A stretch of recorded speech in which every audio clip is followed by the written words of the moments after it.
ஐயா சிவாய் நம்ம சொல்லுங்கய்யா. என்ன அந்த ஆட்சி எப்படி போயிட்டு என்ன வரும் ஒண்ணுமே புரியலையே. என்னாச்சு? இந்த உதயநிதி சட்டசபையில ஏதோ பேசிட்டாங்க சனாதனத்தை என்ன அவனை மாதிரி இவனும் ஃபாலோ பண்றாங்க. எனக்கு என்ன பிரச்சனை உங்களுக்கு? சனாதனத்தை ஒழிப்பாங்களாமா அப்படின்னு சொல்றாங்க சட்டசபையில. அடுத்து பேசின எவனுமே எதிர்த்து தெரியலையே. எதுக்கு நெத்தில குங்குமம் திருநெல்லாம் வச்சிருக்கானுன்னு எனக்கும் தெரியல. நான் என்ன கேக்குறேன், இவனுக்கு சனாதனத்தை ஒழிக்க முடியாது. சனாதனம் அங்கேயே தான் இருக்கும். சனாதனங்கிறதுக்கு அர்த்தம் இவனுக்கு முதல்ல தெரியுமா? சனாதனங்கிறனாலே சனாதனம்னா நிரந்தரமானது, நிலையானதுன்னு அர்த்தம். ஒரு நிலையானதை எப்படி ஒழிப்ப? அறிவு இருக்கான்னு கேட்கறேன். இவனுக்குலாம் பாருங்க, இவனுக்குலாம் தின்னுக்கிட்டு கொளுத்துக்கிட்டு ஏசி ரூம்ல உட்காந்துட்டு நண்டு கொளுத்தா பொந்துல கிடக்காதுப்பாங்க. அந்த மாதிரி இவனுக்குலாம் ஆணவத்தில் ஆடுறானுங்க. ஏற்கனவே ஒருத்தர் ஒழிப்பேன்னு சொல்லி தான் உங்களுக்கு தெரியும். இந்த அது என்ன ஆந்திராவில் ஒருத்தர் வந்து அப்படிதான் நான் ஒழிக்க போறேன், ஏழுமலையானுக்கு எதுக்கு இத்தனை மலைன்னு சொல்லிட்டு கடைசியில் அவர் நிலைமை என்னாச்சுன்னு தெரியுமா? அதனால தான் இவனுக்கும் வரும். இவன் என்னமோ கடவுள். இப்போ இந்துக்களை பொறுத்தவரையில் இந்துக்கள் அமைதியா தான் இருப்பான். ஆனா கடவுள் அமைதியா இருக்காது. ஏதாவது ஒரு வகையில இறை தண்டனை இவங்களுக்கு நிச்சயம் கிடைக்கும். இவங்களாவது பரவாயில்லையா?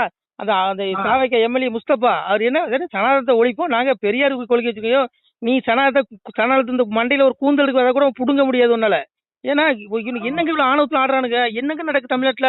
சட்டசபையில் அவ்வளவு எம்எல்ஏக்கள் நெத்தில திருநீர் குங்குமம் கையில கயிறெல்லாம் கட்டிட்டு உட்காந்துருக்காங்க. என்னையா பண்றீங்க? அப்ப இந்துக்கள் ஓட்டுறவங்க வேண்டான்னு சொல்லு. நான் எனக்கு இந்த முஸ்தபா வந்து இந்துக்கள் உனக்கு ஓட்டு போடாம இருந்தானா சொல்லுங்க? அப்ப இந்துக்கள் ஓட்டு எனக்கு வேண்டான்னு நீ சொல்லிட்டு பதவி ராஜினாமா பண்ணிட்டு போ. என்னங்க இவங்க பெரிய கொடுமைங்க. நான் என்ன சொல்றேங்க பாருங்கய்யா, ஒன்னு புரிஞ்சுக்கோங்க. சனாதனத்துல ஒரு கூந்தல் மண்டையில இருக்கு பாருங்க மசுறு, அதை கூட புடுங்க முடியாது. ஏன்னா நான் சொல்லல, எம்பெருமான் சொல்றேன். சனாதனம் வேற தமிழ் வேற கிடையாது. நீ பேசிய தமிழ் அது சிவம். மாரியும் கோடையும் வார்பணி தூங்க நின்று ஏரியும் நின்றங்கிழைக்கின்ற காலத்தே ஆரியமும் தமிழும் உடனே சொல்லி காரியாளுக்கு காரணை செய்தனங்க. எங்க அப்பன் சிவபெருமா அந்த உலகத்துல உயிரினங்களை படைக்கிறதுக்கு முன்பாகவே, நல்லா புரிஞ்சுக்கோங்க, இந்த உதயநிதி தாத்தா இருக்காரு பாருங்க, கருணாநிதி. இந்த கருணாநிதிக்கு முன்னாடி முன்னோர்கள் இருக்காங்க. அவங்க இந்த யாரையுமே படைக்கிறதுக்கு முன்னாடி இறைவன் மட்டும்தான் இருந்திருக்கான், சிவன் மட்டும்தான் இருந்திருக்கு. சிவனும் பார்வதியும். அப்போ சிவன் என்ன பண்ணிருக்கான், அதாவது மாரியும் கோடையும் வார்பணி தூங்க நின்று ஏரியும் நின்றங்கிழைக்கின்ற காலத்தை, ஒரு புல் பூண்டு கூட கிடையாதான், ஏரியும் நின்று இழைக்கின்ற காலத்தை ஆரியமும் தமிழும் உடனே சொல்லி காரியாளுக்கு கருணை செய்தனை. ஆரியங்கிற சமஸ்கிருதத்தையும் தமிழையும் எங்க அப்பா சிவபெருமா இந்த உலகத்துல உயிரினங்களை படைப்பதற்கு முன்பாகவே கொடுத்துட்டான் எங்க பார்வதி கிட்ட. அப்போ இந்த தமிழ் வேற சிவம் வேற கிடையாது, சிவம் வேற சமஸ்கிருதம் வேற கிடையாது, தமிழும் சமஸ்கிருதம் அக்கா தங்கச்சி. ஆனா இவன் ஆரியன்னு ஒரு பிளவுபடுத்துவான இந்த கும்பல். அறிவு இருக்கான்னு கேட்க என்ன தெரியும்? இந்த இவனுக்கு என்ன தெரியும்? எவனோ எழுதி கொடுக்க பேசுவானுங்க. அதனால ஒண்ணு புரிஞ்சுருக்கையா, தமிழ் வேற சிவம் வேற கிடையாது. நீ தமிழ் வாழ்கன்னு சொல்றல, அப்படி தமிழ் ஒழிச்சாதானே சனாதனம் ஒழியும். அறிவு இருக்கா அவனுக்கு? தமிழ் மொழி வந்தது சிவன். இந்த தமிழ் வாழ்க சனாதனம் வெளியேங்கிறிய, அப்ப தமிழ் எப்படி சொல்ற? தமிழ் எப்படி வாழும்? நீ பேசுற தமிழே சனாதனம். முதல்ல அது இருக்கா? அறிவு இருக்கான்னு கேக்குறேன்.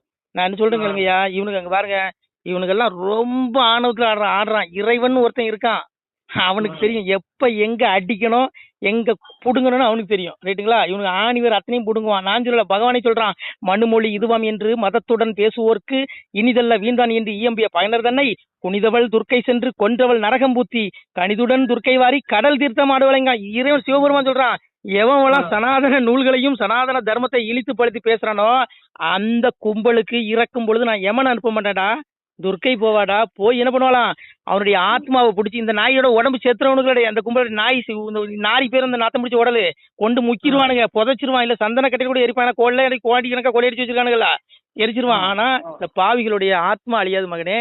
இவனுடைய ஆத்மாவை சாமி அதான் சொல்றான், பாவி அவன் செத்து பஸ்பமாய் போனாலும் ஆவியை கண்டு ஆக்கினைகள் செய்துவிடுவான். ஆவினா ஆத்மா. இந்த ஆத்மாவுக்கு யாரு துர்க்கை பிடிச்சிட்டு போய் கடல்ல குளிச்சுட்டு நரகத்துல வீசிட்டு போயிருவாளாம். எப்படி? நரகத்துல. இந்த கும்பல மீளா நரகங்க. ஏங்க இவன் என்ன நினைக்கிறான், செத்து போனா எல்லாம் முடிஞ்சிருது, வெறும் உடம்பு மட்டும் தான் நினைக்கிறான். அட முட்டாள், இந்த உடம்பு புழுக்கூடுடா. இந்த உடம்புக்குள்ள ஒரு திவ்யமான ஆத்மா இருக்கு, ஒளி உடம்பு. அந்த ஆத்மா தான் இந்த உடலை இயக்குது. இந்த செத்துக்கு பிறகு ஆத்மா ஒளியுடன் வெளியே வந்துடும். அதுக்கு தாடா உனக்கு நரகம் இருக்குது, தண்ட நரகத்துல நீ நல்லது செஞ்சுனா சொர்க்கம் மோட்சம் 3 கதி இருக்குது. இது தெரியுமா இவனுக்குயா? இவனுக்கு தெரியாது. அதனால இவனுக்கு பாருங்க வாயில வந்தபடி பேசுறான். சாமியே பகவானே சொல்றான், எந்தன் மொழியை தூசணிந்த இடும்பர்படும் பாடதனை கேளு கந்த உலகு களிப்பிடித்து. தண்டனை பாருங்க, சிவபெருமான் சொல்றான், கந்த உலகு களிப்பிடித்து கண் உருகி கால் உலண்டு குந்த குடலும் பிரம்புற கொப்புள் சிலந்தி உண்டாகி எந்த இளமும் அலைந்து திரிவார் என்னானை தப்பாதே. உதயநிதிக்கு சாபம் இது. சிவன் சாபம் விடுறான் அந்த உதயநிதி இந்த முஸ்தபாவுக்குலாம். நான் சொல்லல. இத இத இத இத இத கண்டிக்க வேண்டியதா இருக்கு. விஜய் முதல்வருடைய பொறுப்பு. ஏன் நீ கண்டிக்கல? அப்ப முதல்வருக்கும் தண்டனை உண்டு. சிவபெருமான் சொல்றான், சிவன் அவன் மீது ஆணையிட்டு சொல்றான், என்னுடைய சனாதன நூல்களை, என்னுடைய சனாதன தர்மத்தை பழிக்கக்கூடிய இந்த துஷ்டர்களுக்கு, இந்த அயோக்கிய கும்பலுக்கு என்னாகுமா? இவனுடைய அடுத்த ஐயா மன்னிச்சுக்கோங்க, இவனுக்கு இறப்புக்கு அப்புறம் இவனுடைய ஆத்மா நரகத்துல அவ்வளவு மோசமான நிலையை சந்திக்கும். எழுதி வச்சுக்கோங்க. இது சத்திய வார்த்தை. இது இந்த பைத்தியக்காரன் சொல்ற வார்த்தை கிடையாது, இந்த பிச்சைக்காரன் சொல்ற வார்த்தை கிடையாது. இது எம்பெருமா சிவன் சொன்ன வார்த்தை. அவன் மேல ஆணையிட்டு சொல்றான். ஆனா இந்த முட்டாள்களுக்கு அறிவு கிடையாது. நீ எங்க அப்பனுடைய திருவாசகத்தை நீ காதுல கேட்டாலே உன்னுடைய பாவங்கள் தொலைஞ்சு மோட்சத்துக்கு போயிருவ. அவ்வளவு பவிசு இருக்கு எங்க அப்பனுடைய திருமந்திரத்துக்கு, அவ்வளவு சக்தி இருக்கு திருவாசகத்துக்கு. சுவாமியே சொல்றான்யா, தினமொரு நேரம் எந்தன் திருமொழி அதனை கேட்டால் பனிவெள்ளம் போலே பாவம் பறந்திடும் நிசமே சொன்னோம். கனிமொழி சோதிவாக்கும் கையெழுத்து ஆதி நோக்கும் துணிவுடன் கேட்டோருற்றோர் தொலைத்தனர் பிறவிதானே. அடே பாவிகளே, எங்க அப்பாவுடைய திருவாசகத்தை நீ காதுல கேட்டாலே உனக்கு பாவம் தொலைஞ்சு உனக்கு முக்தி கிடைக்கண்டா. நீ படிக்க வேண்டாடா, புக் எடுத்து காதுல கேளுடாங்கிற சிவபெருமான் சொல்றான். சாமி சொல்றான், வாசிக்க கேட்டு மகிழ்ந்திருந்த அன்பருக்கு பூசித்து நீட்ட பூரணங்கள் கிட்டுமாடாங்கிறான். அதாவது எங்க அப்பாவுடைய திருவாசகத்தை இப்ப நான் சொல்றேன் பாருங்க, இந்த வாசகத்தை நீங்க காதுல கேட்டாலே உங்களுக்கு இந்த பூமியில உள்ள பூரணங்கள் பாக்கியம் செல்வம் கிடைக்குங்கிறான். உனக்கு இறப்புக்கு மோட்சம் கிடைக்குங்கிறான். இது தெரியுமா அந்த முட்டாள் இந்த கும்பலுக்கு? எவனோ இவனுக்கு யாரையோ திருப்திப்படுத்துறதுக்கு என்ன பண்றான், இந்த மாதிரி தப்பு பண்றான். ஆனா ஒண்ணுங்க, இவனுகளை கொள்ளையா உரிவான். இவனுக்கு பின் விளைவுகள் பயங்கரமா இருக்கும். இறைவன் கொடுக்கக்கூடிய தண்டனை மிக பயங்கரமா இருக்கும். ஏன்னா ஏற்கனவே ஆந்திராவில் ஒருத்தர் அப்படித்தானே சொன்னாரு, 7 மலை எதுக்குன்னு கேட்டாரு. யாரு? ஜெகன்மோகன் ரெட்டி அப்பா. என்னாரு 7 மலையில வெங்கடாஜலபதி என்ன பண்ணாரு? இங்க பாருங்க, நீ எவ்வளவு பெரிய புடுங்கி அவனால இருந்துக்கோ, நீ இறைவனுக்கு கீழே தான். நான் சொல்லல, சாமி சொல்றான். இறைவன் எங்க அப்ப எம்பெருமான் சொல்றான் பாருங்க, எவரவர் இருந்து மணியம் பண்ண வேண்டும் என்றாலும் எந்த முக்கால் அடிக்குள் தானே சிவனேங்கிறான். மகாவிஷ்ணு சிவன்ட்ட உரையாடுறான், சிவனே இந்த பூமியில இவனுக்கு பதவி வெறியில அடிச்சுட்டு கிடக்குறாங்க இந்த கும்பல், இந்த கலிநீச கும்பல். இந்த படுபாவிகளுடைய ஆட்டம் என்னுடைய முக்கால் அடி, பெருமாளுடைய பாதத்துக்கு முக்கால் அடி தான் இந்த பூமி. இதுல இருந்துதான் நீ PM CM நான் அவன் மந்திரி தோளான் துருத்தின்னு சொல்லிட்டு இருக்க. அங்க பாரு, நீ பெருமாளுடைய காலடி கீழே. எப்படி சாமி சொல்றான், எவரவர் இருந்து மணியம் பண்ண வேண்டும் என்றாலும் எந்த முக்கால் அடிக்குள் தானே சிவனைங்களாம். சுவாமி நினைச்சா எவ்வளவு நேரம் அவங்க இவனுக்கு அழிக்கிறதுக்கு. சாமியை சொல்றான், கை தட்டும் பொழுதோ கண்கொட்டும் நேரமோ களியன் இருப்பதெல்லாம் சிவனே ஐயா, வட்ட கிழுப்பை தட்டி முடிந்து விட்டால் வையகம் அழிந்திடுமே சிவனே ஐயா, ஊமை போல் இருப்பதை வாயை நான் திறந்து விட்டால் உலகம் அழிந்திடுமே சிவனே ஐயா, திருமேனி திருக்கண்ணை சற்றே திறந்து விட்டால் சீமை அழிந்திடுமே சிவனே. எங்க அப்பா மகாவிஷ்ணு சிவன் உரையாடுறான், சிவன் களி அழிப்பா மாயவரே, நான் கலியன் கொடுத்த வர முடியும் போன்னு சொல்லும்போது எங்க அப்பா பெருமாள் சிவன்ட்ட உரையாடுறான், திருமேனி திருக்கண்ணை சற்றே திறந்து விட்டால் சீமை எழுதிடுவேன். அவன் கண்ணை கொஞ்சம் திறந்து பார்த்தாலும் இந்த உலகமே அழிச்சு போயிடும். அப்பேற்பட்ட சக்தி உள்ள இறைவன் இந்த கும்பலுக்கு ஏன் ஆள்ற பாக்கியத்தை கொடுத்துருக்கான்? இவன் எல்லாம் பூர்வ ஜென்மத்துல சிவன் கோயில்ல கூட்டி பெருக்கி சாணி தெளிச்சு இருந்திருப்பான். அந்த கும்பல் அன்னைக்கு சட்டசபையில உட்காந்துருக்கான் பாருங்க. இவனுக்கு எல்லாம் பாக்கியம் யாரு? ஆள்ற பாக்கியத்தை யாரு கொடுத்தா? இவன் போன ஜென்மத்துல சிவாலயத்துல எங்கேயாவது உருண்டு பண்டு புல்லுகள் வெட்டிட்டு இருந்திருப்பான். அதுக்காக ஆள்ற பவிச கொடுத்துருக்கான். ஆனா இவனுக்கு இப்ப ஆணவத்துல திமிரல அகங்காரத்துல வாய் கொழுப்புல இவனுக்கு பேசுறான். இவனுங்களுக்கு எல்லாம் இருக்கு வினை, இந்த வினை பதிவாகும். ஏங்க இங்க பாருங்க, இந்த பிரபஞ்சத்துல நானும் சரி நீங்களும் சரி கேட்கக்கூடிய பிள்ளைகளும் சரி நாம செய்யக்கூடிய அத்தனை பாவங்களும் இப்ப இறைவனுக்கு மறைவல்ல. சுவாமியே சொல்றான், காயக்காரன் மாய சித்தம் நான் உங்கள் கண்காணா பெருவழியோன், அவரவர்கள் செய்யும் குற்றம் உங்கள் ஆண்டி நான் அறிவே நடாங்கிறான். யாரு? எம்பெருமான். நீ சேர பாவ கணக்கு அத்தனை எடுத்துட்டு இருக்காண்டா. நான் கண்ணுக்கு தெரியாத மறைபொருள் பிள்ளைகளே, ஆனால் நீங்க செய்யக்கூடிய பாவம் எதுவும் எனக்கு மறைவா இல்லப்பா, என்ன மறைக்க முடியாது, என் கண்ணை மறைக்க முடியாடாங்கிறான். இப்போ ரோட்ல ஒரு பொண்ணு போகுதுன்னு வச்சுக்கோங்க, அந்த பிள்ளைய நீ காமயிச்சியோட உன் மனசுல உனக்கு மனசுலதான் நினைக்கிறோம், யாருக்கு தெரிய போது நீ நினைப்ப மொவனே, நீ அப்படி நினைச்சாலும் அதுக்கு உன்னால தண்டனை நீ அனுபவிச்சு ஆகணுங்கிறான் சிவபெருமான் சொல்றான். ஒரு பெண்ணை நீ தப்பா காமயிச்சியோட பதில உன் தண்டனை உண்டுங்கிறான். விடுவானா இவனுங்களை? நீ சனாதனத்துல கூந்தல் ஒரு மசுருன்னு சொல்லுவாங்க கூந்தல், அதை கூட புடுங்க முடியாது. நான் சொல்லல, சிவன் சொல்றான். இவனு என்னையா மலைஞ்சலம் கிடைக்கிற புழுக்கூடு உடம்பு.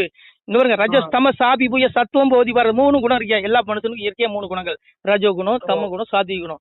இந்த 3 குணங்கள்ல ரஜோகுணத்துல உள்ளவன் ராட்சசன் உலகியல் பற்றுடையவன், தமோ குணோடையும் துஷ்டன். இவன் நரகவாசி, இறப்புக்கு அப்புறம் எனக்கு ஆத்மா நரகத்துக்கு போயிடும், இவனுக்கு வேற கேள்வியே கிடையாது, போயிடுவான். ஏன்னா சாத்விக குணம் சாது, அவன் நல்லவன், அவன் இறப்புகிற மோட்சத்துக்கு போறான். 3 குணம் எல்லா மனுஷனுக்குள்ள இருக்கு.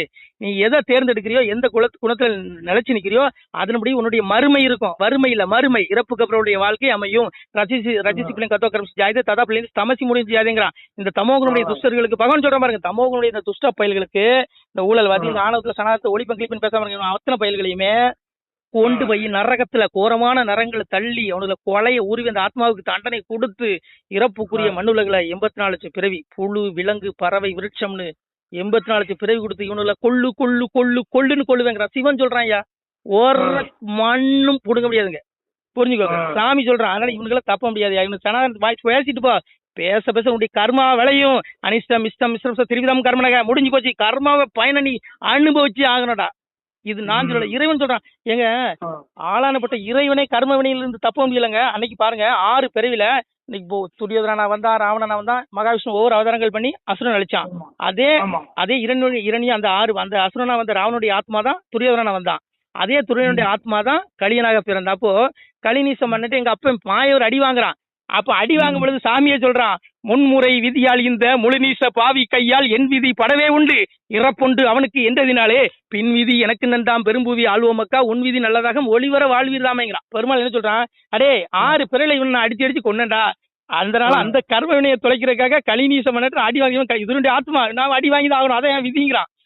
இறைவனை கர்ம வினையில தப்ப முடியாதுங்க. அப்ப இவனுக்கெல்லாம் ஏமாத்துறாங்க, பேண்டுட்டு மோண்டுட்டு திரியிறவனுங்க, இவனு சனாதனத்தை கிழிப்பானுங்க. நீங்க தாண்டா அழிஞ்சு போவீங்கடா.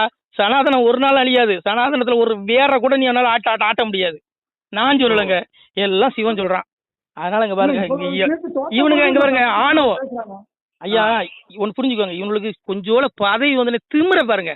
இதான் பகவானே சொல்றான், சற்றாலே வாழ்வு சகடருக்கே வரியில் கற்றோரை ஆகிடினும் கண்டறிவேன் போனி என்பான், முள்முருங்கை பூவு மினுக்கு 3 நாளை கள்ளரோட வாழ்வு காணும் அது போல் மினுக்குனா. அதாவது கொஞ்சோல வாழ்வு அறுப்ப பயிலுக்கு வந்துட்டு அவனுடைய அழிச்சாட்டியும் தாங்க முடியாதான் கலியுகத்துல, சுவாமி சொல்றான்.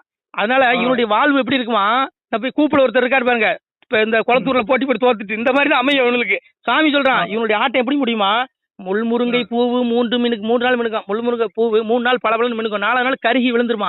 அது போல இவனுடைய வாழ்வும் இருக்கும். இவனுக்கு மிகப்பெரிய கொடுமை, இறை தண்டனை இவனுக்கு உண்டு. எழுதி வச்சுக்கோங்க, இந்த பைத்தியக்காரன் சொல்றதை எழுதி வச்சுக்கோங்க, நடக்கும். சிவன் சொல்றான், நான் சொல்லல. அத்தனை எல்லாம் பரம்பரை பார்த்துட்டு இருக்கான். இந்துக்கள் ஏன் அமைதியா இருக்கான்னு தெரியுமா, இவன் சனாதனத்தை ஒழிப்புன்னு சொல்லி. இதே வேற எதாவது எவனா சொல்ல முடியுமா, சொல்ல முடியாது.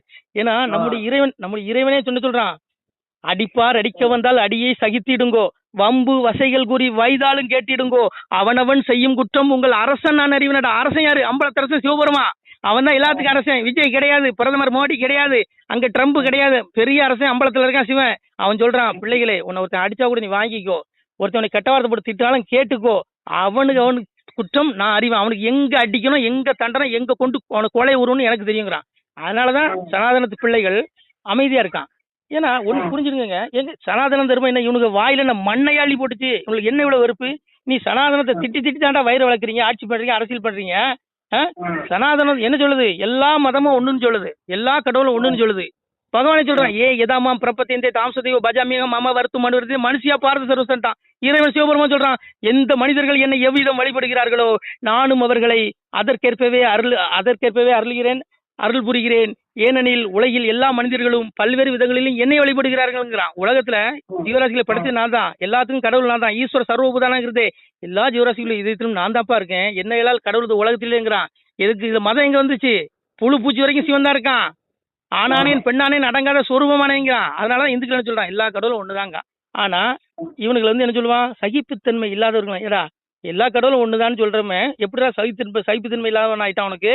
ஏங்க என்ன அநியாயம் பண்றானுங்க பாருங்க. அதெல்லாம் பகவானே சொல்றான், எல்லாத்துக்கும் இறைவன் நான் தான், ஏகமதாய் நிறைந்த பரன் இருந்துலகை ஆளுகிற. சாமி சொல்றான், ஏகமதாய் நிறைந்த பரன் இருந்துலகை ஆளுகிறேன், கண்ணு மக்கா என் சூத்திரத்தை கண்டறிந்து வாருங்கப்பா, 13 பாடுகிறேன் சிவகாண்டம். சிவபெருமான் சொல்றான், ஏகம் என்றால் அனைத்திலும் வியாபித்திருக்கக்கூடிய சிவபெருமானை நான் இந்த உலகத்தை ஆள்கிறேன். சுவாமியை சொல்றான், இறப்ப வடிவா இருந்து கலிதனையும் பரபிரம்மமாய் நின்று பக்தி சோதித்தேன், நாம் எங்கும் இருந்து எரிப்போம் கலிதனையும், சங்கில் இருந்து தான் வளர்ப்பேன் அன்புரைண்டான். பரபிரம்மம் எங்கிருந்து களி எரிச்சிட்டு அழிச்சிட்டே வரான். விரைவில் தர்மயுகம் வரும், தர்மயுகத்துல சாதுக்களாகி நல்ல பிள்ளைகள் மட்டும் தான் பிறவி செய்யப்பட்டு வருவார்கள். அதுக்குள்ள இந்த கும்பல் அவ்வளவு பயிலாம் நரகத்துக்கு போயிடுவான். சுவாமி சொல்றான், பக்தி சோதித்தே பல நாளும் காத்திருந்த வித்திகன் எனவே வந்து வேண்டார் மேல் வீடு இருந்து செத்திறந்து தீ நரக சீல்குட்டியில அடைக்க கொத்தியிருந்த புழுக்கள் வந்து கொஞ்சம் இவனுடைய ஆத்மா நரகத்துல புழு கொஞ்சம் அடைய முட்டாள் உண்ட உடல் தாண்டா அழியுது, உன்னுடைய ஆத்மா அழியாதா, நீ பண்ணக்கூடிய இந்த பாவ முட்டைகள், நீ பேசக்கூடிய அகங்காரமான வார்த்தைகள், இதுக்கெல்லாம் தண்டனை உண்டு நம்ம ஆத்மாவுக்கு கொண்டு போயிருவான். சுவாமி சொல்றாங்க. இதான் அண்ணாமலையும் சொல்லியிருக்காரு. ஏற்கனவே கூப்பிட கொண்டு உங்களை வச்சுட்டாங்க, மறுபடியும் கூப்புக்கு போறாங்க அப்படின்னு சொல்லி அண்ணாமலை சொல்லியிருக்காரு. தாவேக்க தலைவர் என்ன பண்ணுங்க, விஜய் வந்து ஒரு நீ பதவி பிரமாணம் என்ன பண்ணி எடுக்கிற, நீ பதவி பிரமாணம் எப்படி பண்ணி வைக்கிறார் ஆளுநர், அதாவது விருப்பு வெறுப்பட்டு சாதி சமய பாகுபாடெல்லாம் அரசியல் பண்ணுதுன்னா நீ பதவி பிரமாணம் எடுத்துக்கிட்டு சனாதனத்தை ஒழிப்பேன் கிழிப்பேனா, இவங்களுடைய பதவி தகுதி நீக்கம் பண்ணணையா, என்னையா ஆளுநர் பண்றாரு, என்கிட்ட ஆளுநர் பதவி கொடுத்துன்னு வச்சுக்கோ, அவ்வளவு விரும்ப தகுதி நீக்கம் பண்ணி விட்டுருவேன். என்னங்க இவங்க ஆளுநரும் கொண்டு வச்சுக்கிட்டு ஒண்ணு இங்க பாருங்க, அதிகாரத்துல இருக்கவங்க நடவடிக்கை எடுக்கலைங்க, அப்ப எப்படிங்க உருப்படும்? அததான் சுவாமி சொன்னா, மண்டலத்தோர் செய்த பாவம் மன்னனிச்சரும் திண்டிர மக்கள் செய்த பாவம் மன்னனிச்சரும் முடிஞ்சு போச்சுங்க. எவனும் தப்ப முடியாது. பாரு, உங்ககிட்ட பவரை கொடுத்து நீ அது கூட நடவடிக்கை வச்சுக்கோ, இறை தண்டனை உனக்கு வரும். இதுல மோடியும் தப்ப முடியாது. உங்களுக்கு பவர் இருக்குல்ல, இவங்க இப்படி ஆட விட்டு வேடிக்கை பார்க்கலாமா சொல்லுங்க? விடுங்க. இங்க பாருங்கய்யா, பாருங்க, பரபிரம்மம் பிடியில இருந்து எவனும் தப்ப முடியாது. ஒண்ணு இல்ல, அன்னைக்கு இவனுங்களை விட மோசமா ஆணவத்துல ஆட்டம் யாரு? இரணியன் தன்னையே கடவுள், நான் தான் கடவுள், என்னதான் வணங்கன்னு சொல்லி சிலையை வச்சான். ஊருக்கு இப்ப இவனு வைக்கிறான்னு பாருங்க. இந்த மாதிரி இவனுடைய முன்னோர்கள் இவனுடைய வாரிசுகள் அந்த கும்பல்ல அவன் பரம்பரை, இவனுக்கு தண்டனை உண்டு, அழிவு.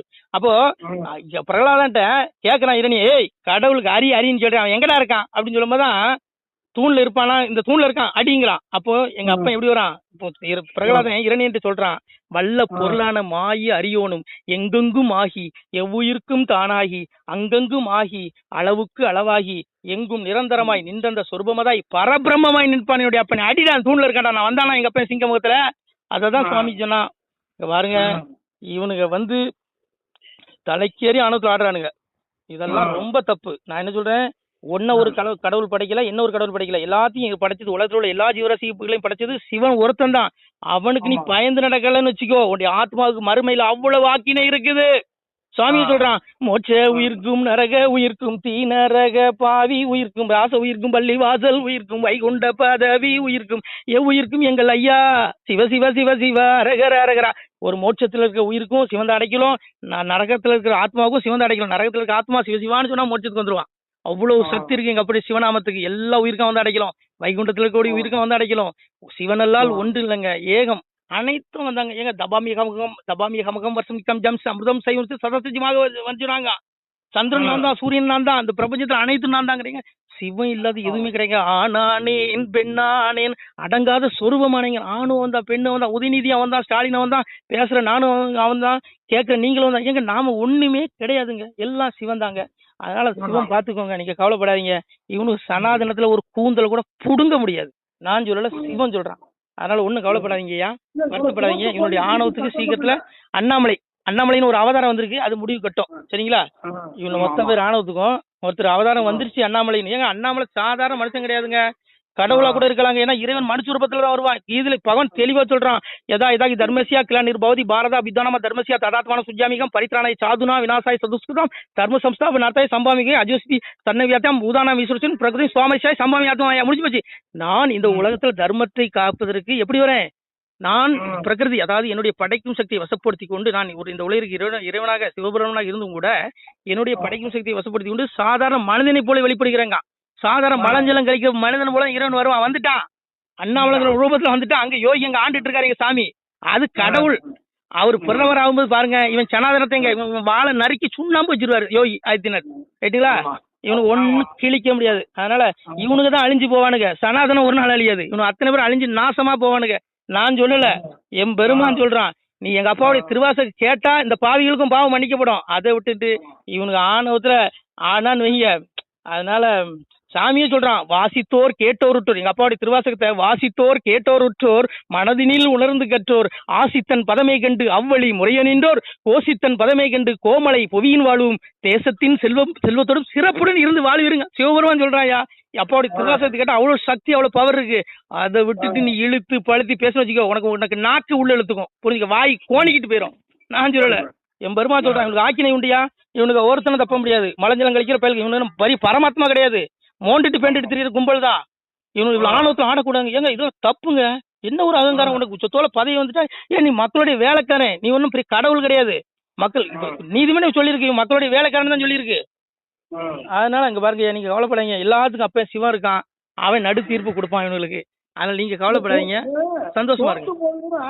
தோத்து போய் கூட சட்டசபையில் இப்படி பேசுறாங்க. அப்படி கிடையாதுங்க, அவங்க இழந்த செல்வாக்கு மீட்கிறாங்களாம். அதாவது இப்ப விஜய் ஒரு பக்கம் நாங்க பெரியார் தூக்கிட்டாரா, அவர் உங்களுக்கு நாங்க தான் ஆதரவு, அந்த குரூப்புக்கு நாங்க தான் ஆதரவு இவர் சொல்றாரு. இல்லைங்க, உங்களுக்கு பரம்பரையா நாங்க தாங்க பாதுகாப்பு அதுன்னு இவர் சொல்றாரு. அட பாவிகளா, எல்லாத்துக்கும் பாதுகாப்பு சிவன் தாண்டா. ஓம் நம சிவாய். திருச்சிட்டம்பலம். சிவாய் நம. திருச்சிட்டம்பலம், தில்லையம்பலம், பொன்னம்பலம். சிவாய் நம. உறவுகளே, சிவ அன்பர்களே, தற்போது தாங்கள் இந்த வீடியோவில் பார்க்கக்கூடிய இடத்துல ஒரு சிவாலய திருப்பணி ஒன்று நடந்து கொண்டிருக்கிறது. இந்த இடத்துல பார்த்தீங்கன்னா முன்பு ஒரு காலத்தில் வந்து ஒரு சிவாலயம் இருந்திருக்குது. அதாவது இந்த ஏரியா வந்து இப்போ வந்து ஒரு தென்னை மரங்கள், பனை மரங்கள் சூழ்ந்த காடாக இருக்கிறது. முன்பு ஒரு காலத்தில் இங்கே ஒரு ஊர் இருந்ததாக சொல்கிறாங்க. ஆனால் இப்போது சுற்று வட்டாரத்தில் 5 கிலோமீட்டர் சுற்றுலா ஊரே கிடையாது, காடு. இப்போ இந்த இடத்துல ஒரு சிவாலயம் வந்து அமையிருக்கிறது. இந்த சிவாலயத்தில் வந்து இருந்த அந்த சாமியுடைய திருமணியை வந்து எடுத்து வச்சிட்டோம். திருப்பணி முடிஞ்சதுக்கப்புறம் பிரதிஷ்டை பண்ண இருக்கிற உறவுகளே, தற்போது இந்த வீடியோ பார்க்கக்கூடிய உறவுகள் தங்களால் முடிந்தால் ஒரு சின்ன உதவி செஞ்சு கொடுங்க. எங்கள் இடத்துல பொருளாதாரம் இல்லை, அதனால் பார்த்திங்கன்னா அந்த வேலையெல்லாம் அப்படியே நின்று போச்சு. பாருங்கள், இந்த அப்படியே பாதியிலே நிற்கிது இந்த சிவாலய திருப்பணி வந்து. பக்த கோடிகள், அன்பு உள்ளங்கள், தயவுசெய்து நீங்கள் உதவி செய்ய விருப்பமுள்ள உறவுகள் உதவுங்க. உங்களுக்கு கோடி புண்ணியம் கிடைக்கும். இந்த சாமியோடைய அருள் அனுகிரகம் உங்களுக்கு கண்டிப்பாக கிடைக்கும். இது வந்து ஒரு புகழ்பெற்ற சிவாலயம் கூட சொல்லலாம். சாமியோட திருமணியை எடுத்து வச்சிட்டோம். இந்த இடத்துல பார்த்திங்கன்னா ஒரு வாசி தண்டம் இருக்குது. அந்த காலத்தில் ஒரு முனிவர் யாரோ தவம் செஞ்சுருக்காங்க. அவங்களுடைய வாசி தண்டம் அவர் திருக்கரங்களால் எழுதின ஓலைச்சுவடி கூட இன்றும் இருக்குது, இன்னும் பாதுகாக்கப்பட்டு வருது. அது கோயில் திருப்பணி முடிஞ்சதுமே அதையும் நாங்கள் அந்த வழிபாட்டுக்கு வச்சுடுவோம். இந்த சிவாலய திருப்பணி வந்து சாமி திருநாமம் வந்து முக்தீஸ்வரர் அப்படிங்கிற திருநாமத்தில் வழங்குறாரு. நெல்லை மாவட்டம் நாங்குநேரி தாலுகாவில் இந்த சிவாலயம் அமைய இருக்கிறது உறவுகளே. இந்த வீடியோ பார்க்கக்கூடியவங்க ஒரு 2 பேருக்காவது கொஞ்சம் ஷேர் பண்ணுங்கள். இந்த வீடியோ பார்க்கக்கூடிய யாராவது ஒரு சின்ன உதவி செஞ்சால் இந்த ஆலய திருப்பணி வந்து கண்டிப்பாக நாங்கள் வெற்றிகரமாக முடிச்சுடுவோம். பாருங்கள், அந்த வேலை எல்லாமே அப்படியே நிற்கிது. கல்லெல்லாம் இறக்கி போட்டிருக்கோம். இன்னும் நிறைய கற்கள் தேவைப்படுது. சுவாமியோடைய அந்த திருக்கோபுரம் பார்த்திங்கன்னா லிங்க வடிவிலே அமைக்க இருக்கிறோம். உதவுங்கள் உறவுகளே. உங்களுக்கு அப்பா சிவபெருமானுடைய அருள் நிச்சயம் கிடைக்கும். எம்பெருமான் சொல்வான், வாழுவீர் தாழ்வில்லாமல் மக்களும் கிளைகள் கொஞ்சி நாளுமே மகிழ்ச்சியை கூர்ந்து நலமுடன் வாழும்போது நீளுமே எனது செங்கோல் நீதியும் நெறிபோல் வந்து ஆளுமே உங்கள் தன்னை அன்புடன் அலையாவண்ணம். உங்களை எம்பெருமானுடைய அப்பாவுடைய திருவாசகத்தாலேயே வாழ்த்துறோம் உறவுகளே. ஆணுடன் பெண்ணும் பெற்று அதிகமாய் செல்வமாகி தானுடன் நினைவுமுற்று தர்மமும் நெறியும் கற்று வேணும் நீள் காலமெல்லாம் வெள்ளியர் உடனே வாழ்ந்து போனுதல் கமலநாதன் பொற்பதம் பெற்று வாழ்வீர். அந்த ஈசனுடைய பொற்பதம் நிச்சயம் கிடைக்கும். உங்களுக்கு இகத்திலும் சுகம், பரத்திலும் சுகம். உங்களுடைய கர்ம வினைகள் மன்னிக்கப்பட்டு உங்களுக்கு நிச்சயம் மோட்ச வீடு கிடைக்கும். இகத்தில் பூரண ஆயுளுடன் நோய் நொடி இல்லாமல் வாழ்ந்து நீங்கள் பரவாழ்வும் பெறுவீர்கள் உறவுகளே. மக்களே, நீங்கள் எல்லாம் வாழ்பொன்னம் பதியிற் சென்று முக்கியமான யுகநில மதிலே தன்னால் கக்கிய பொன்கள் ஸ்வர்ணம் கைமணம் குளிர அன்னம் பொக்கிஷம் நிறைய வைத்து புகழ உண்டு இனிதாய் வாழ்வீர். இந்த இகவாழ்வும் பரவாழ்வும் உங்களுக்கு சுகப்பட அப்பன் ஈசனர்களால் வாழ்த்துகிறோம். இந்த திருப்பணிக்கு உதவி செய்ய ஒரு ஜிபே எண் சொல்கிறோம். இந்த எண்ணில் நீங்கள் உதவலாம். நீங்கள் இந்த எண்ணிலே நீங்கள் தொடர்பு கொள்ளலாம். ஜிபே, ஃபோன்பே, வாட்ஸ்அப் எல்லாம் இந்த நம்பர் தான். 93 85 44 31 06 93 85 44 31 06. இந்த எண்ணில் நீங்கள் உதவலாம், தொடர்பும் கொள்ளலாம். வாட்ஸ்அப்பு இந்த எண்ணு தான், ஜிபே இந்த எண்ணு தான் உறவுகளே. முடிந்தளவுக்கு 2 பேருக்காக ஷேர் பண்ணுங்கள். இந்த வீடியோ பார்க்கக்கூடிய யாராவது ஒருத்தர் சின்ன உதவி, நீங்கள் வந்து பெரிய அளவில் செய்யணும் கூட, நீங்கள் ₹1 நீங்கள் தந்தாலும் மனசார வேண்டி ஏற்றுக்கிறோம் உறவுகளே. உதவுங்கள். முடிஞ்ச அளவுக்கு கொஞ்சம் ஷேர் பண்ணுங்கள். நன்றி. சிவாய நம. திருச்சிட்டம்பலம், தில்லையம்பலம், பொன்னம்பலம். உறவுகளே, நம்ம இந்த இடத்துல வாழ்ந்து மறைந்த ஒரு சித்த மகாபுருஷர் பயன்படுத்திய பல 100 ஆண்டுகளுக்கு முன்பு உள்ள வாசி தண்டம் ஒரு சித்த மகாபுருஷர் பயன்படுத்தியது. அவர் திருக்கரங்களால் எழுதிய அந்த ஓலைச்சுவடி கூட பாருங்கள், இன்னும் பாதுகாக்கப்பட்டு வருது. இந்த சிவாலயம், நம்முடைய அந்த சிவாலய திருப்பணி முடிந்ததுமே எம்பெருமான் அவர் எழுதிய அந்த சிவனை பற்றி புகழ்ந்து எழுதிய அந்த பாடல் வரிகள் இதில் இருக்குது. இந்த வாசி தண்டம் அவர் பிரதிஷ்டை செய்த அந்த லிங்க திருமேனியையும் இந்த இடத்துல நாம் இந்த ஆலயம் கட்டி நாம் பிரதிஷ்டை செய்திருக்கிறோம். அனைவரும் இந்த ஆலய பிரதிஷ்டைக்கு கண்டிப்பாக வரணும். முடிஞ்ச அளவுக்கு வீடியோ பார்க்குறவங்க உதவி பண்ணுங்கள் உறவுகளை. பொருளாதாரம் இல்லாமல் திருப்பணி நின்று போச்சு. முடிஞ்ச அளவுக்கு ஷேர் பண்ணுங்கள், உதவுங்க. நன்றி. நம சிவாய. திருச்சிட்டம்பலம், தில்லையம்பலம், பொன்னம்பலம். இந்த புண்ணிய பலன் தங்களுக்கு கோடான கோடியாக வரும் உறவுகளை. நம சிவாய.